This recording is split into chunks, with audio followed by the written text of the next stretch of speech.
just to clarify, ang gusto po natin sana ay mag-take on yung VP Sara yung presidency. Well, ako bilang abogado, wala naman tayo. Take over, hindi naman po pwedeng palabas.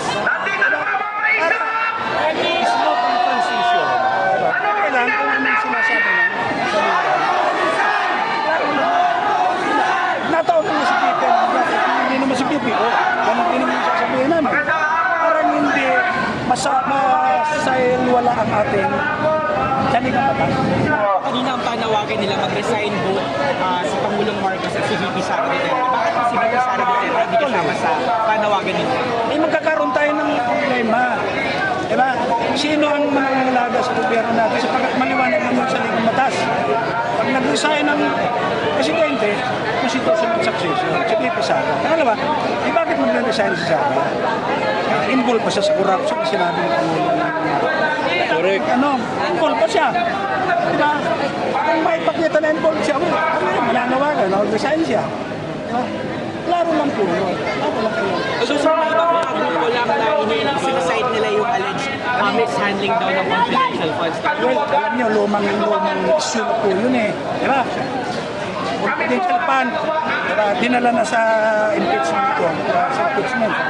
Wala na patunayan sapagkat maliwanag na clear si VP Sara sa kuha. So anong gagawin sa iba? Tinatawagan ko ng pansin ang ating kasamahan ng Kuya Placido para buksan involved sa corruption. nating Na programa sinasabi nila dito. kung lamustay. Di ba? Ng presidente baka.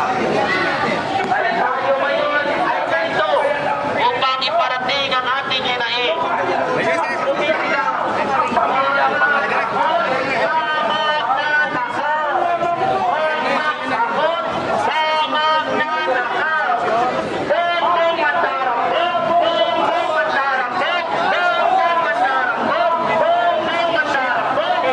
Coalition.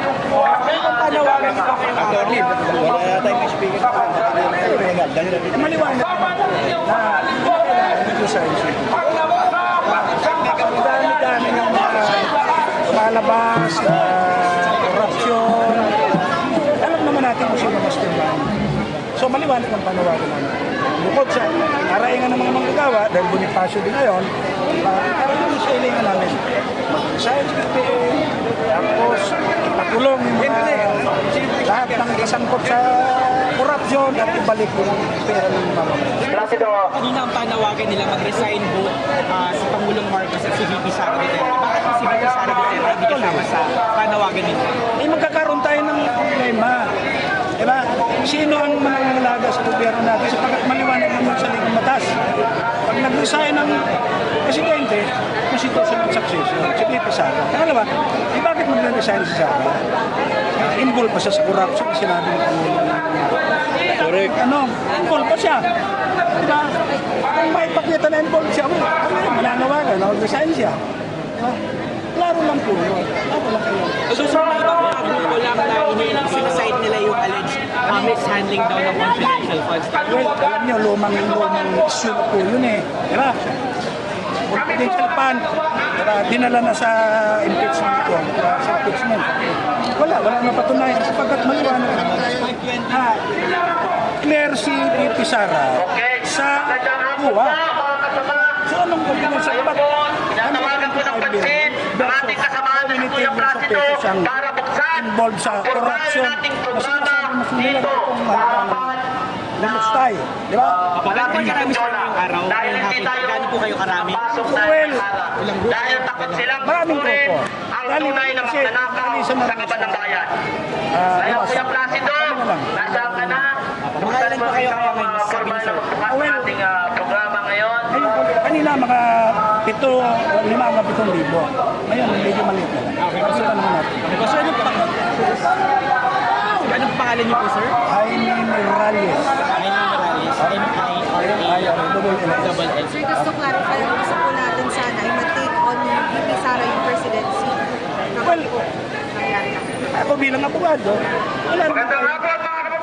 Take over, hindi naman po pwedeng palabas. It's not a transition. Kailangan kung anong sinasabi ng salita.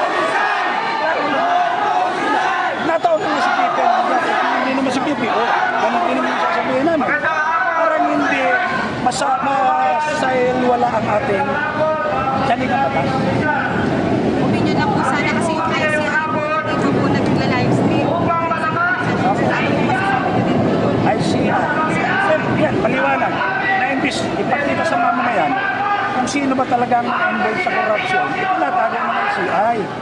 Pinagtatakpan ng mga tao na talagang directly involved dito sa sinasabing korupsyon na nangyayari sa Pangulong Marcos. So regarding naman po dun sa nagiging statements din po na nilalabas ni former Representative Saldico, Pinagbabawal na droga! statements niya, pinapahayag Hindi lang abogado, di ba? Kung mayroon man tao na dapat magsalita at nakakaalam, dito, sapagkat saan ang galing po itong korupsyon na ito, di ba? Sa exercise sa budget. Saldico was the former At hindi na tayo so, hindi ko naman sasabi na lahat ito. Pero kung mayroon may isang tao dapat na magsabi kung anong nangyari, Kaya muli, ano ang former sigaw? Congressman. Yung sinasabi nila na paniwalaan, hindi raw, hindi raw,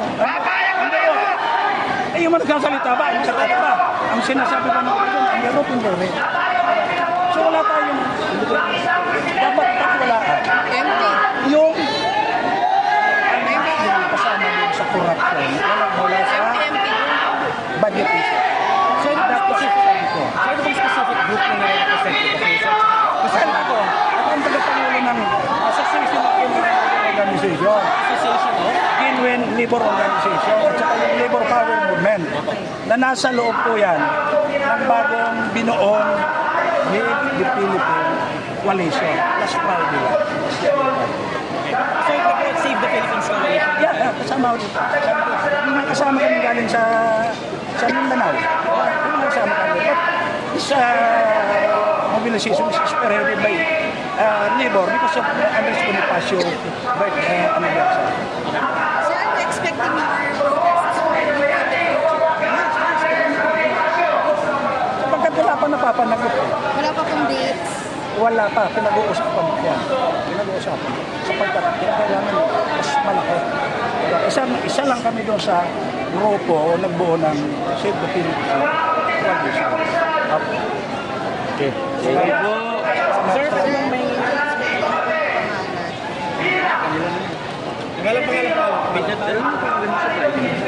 Sir, picture niyo lang.